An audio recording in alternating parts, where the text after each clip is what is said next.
Ya.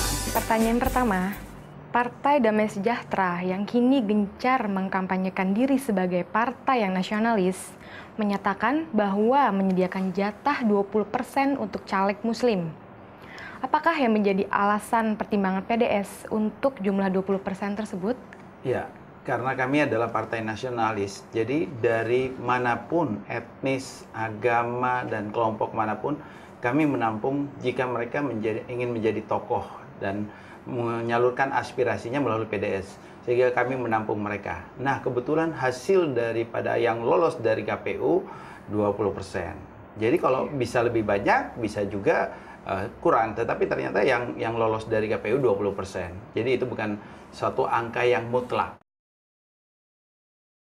Oke, PDS adalah satu-satunya partai yang menentang keras sejumlah rancangan undang-undang yang berdasarkan ideologi agama tertentu yang sedang digodok oleh DPR. Bagaimana sebenarnya sikap PDS terhadap hal ini, Pak?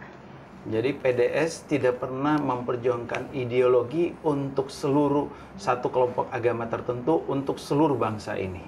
Jadi PDS menentang karena kita harus menjaga keutuhan bangsa ini melalui 5 agama. Sehingga aturan-aturan dalam undang-undang itu tidak hanya untuk kelompok kepentingan agama tertentu, tetapi semua diayomi, semua diakomodir, sehingga dalam kita berbangsa, bermasyarakat, dan bernegara ini bisa kita lakukan yang benar menurut undang-undang. Tapi kalau undang-undang itu kelompok ideologi tertentu, itu yang sifatnya diskriminatif. Sehingga itulah yang membuat PDS menentang akan hal itu. Lalu, PDS berusaha menggalang konstituen yang lebih besar dengan menggandeng 13 tokoh lintas agama untuk menghadapi pemilu 2009 ini, Pak. Bagaimana penjelasan Bapak mengenai hal ini?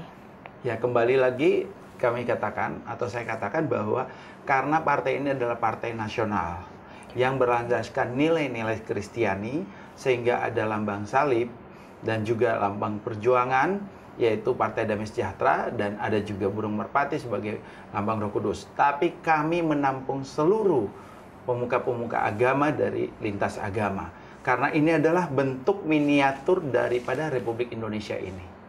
Tercipta di Partai Damai Sejahtera. Oke, untuk pertanyaan berikutnya ya Pak ya. Lambang salib pada logo PDS ini memposisikan PDS, Pak, bahwa PDS itu adalah partai Kristen. Nah, partai yang perjuangan tidak hanya kepentingan umat Kristen, melainkan seluruh umat beragama. Menurut Bapak seperti apa, Pak? Jadi sekali lagi kami ingin menegaskan bahwa Partai Damai Sejahtera adalah partai nasional yang berasaskan Pancasila dan Undang-Undang Dasar 45. Sehingga kami mengakomodir semua kepentingan. Lalu muncul pertanyaan, kenapa ada lambang salib? Lambang salib bagi kami umat Kristiani adalah jelas bahwa itu adalah bentuk pengorbanan daripada Tuhan Yesus untuk menebus umat manusia dari dosa-dosa. Bagi kami umat Kristen jelas arti salib, tidak ada tidak. Tetapi bagi agama lain, dia tertarik masuk PDS tidak melihat salibnya untuk agama Kristen, tapi dia melihat bagaimana yang mendatar ini ke atas adalah hubungan dia dengan Tuhannya. Kemudian yang garis mendatar itu adalah hubungan dengan sesama manusia. Jadi mereka bisa memahami lambang salib yang ada di Partai Damai Sejahtera dengan bagaimana hubungan dia taat kepada Tuhan dan juga saling menghormati dan saling menghargai kepada sesama manusia. Tapi bagi kami umat Kristiani jelas itu adalah lambang pengorbanan Yesus Kristus di kayu salib untuk menebus dosa umat manusia. Oke, untuk pertanyaan terakhir ya Pak ya. Saya melihat partai-partai politik lainnya itu banyak anggota legislatif beragama Kristen yang di dalamnya, Pak. Iya. Nah, bukankah mereka juga turut memperjuangkan kepentingan kelompok-kelompok minoritasnya melalui partai yang dianutnya? Menurut Bapak seperti apa? Ya, sebenarnya semua orang akan memperjuangkan. Tetapi kenyataan, ini saya saksi hidup. Saya sudah pengalaman di DPR dan ternyata umat-umat agama tertentu tidak bisa memperjuangkan kepentingan agamanya. Ketika fraksinya sudah memutuskan bahwa harus menyetujui sebuah undang-undang yang sifatnya untuk membela kepentingan kelompok agama tertentu. Agama yang lain yang ada di partai tersebut mau tidak mau, suka tidak suka akan menyetujui. Karena ada garis partai dan ada pandangan akhir fraksi. Ketika fraksi partai tersebut membacakan bahwa menolak undang-undang atau menyetujui undang-undang yang sifatnya diskriminatif, orang tersebut tidak bisa lagi berjuang.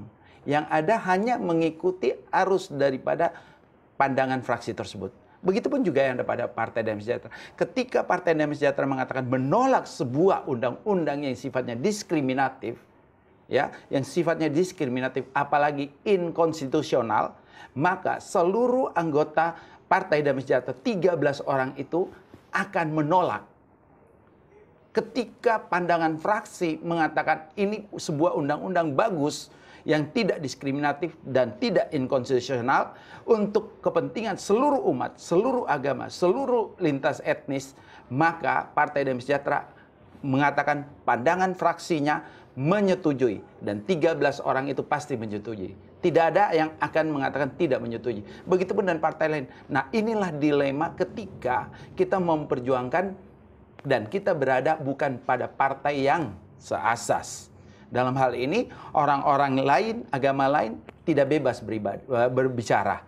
Tetapi kami, umat Kristiani, bebas berbicara apapun, memperjuangkan untuk kelompok minoritas dan kelompok Kristiani, bahkan kelompok Muslim. Kami bebas berbicara. Kenapa? Karena kita punya partai yang berlambangkan yang sama dengan penganut yang ingin memperjuangkan apa yang sifatnya diskriminatif tersebut. Jadi, kita berharap mereka lebih realistis ke depan, tidak lagi masuk ke partai lain, tetapi masuk Partai Damai Sejahtera, sehingga itulah rumah mereka sendiri. Ya, terima kasih. Baik Pak, terima kasih ya Pak atas bincang-bincang kita. Semoga kita masih diberi kesehatan dan bertemu lagi di lain kesempatan. Baik, saya yakin PDS akan sukses 2009 karena Tuhan memberkati dan semua umat akan mendoakan itu.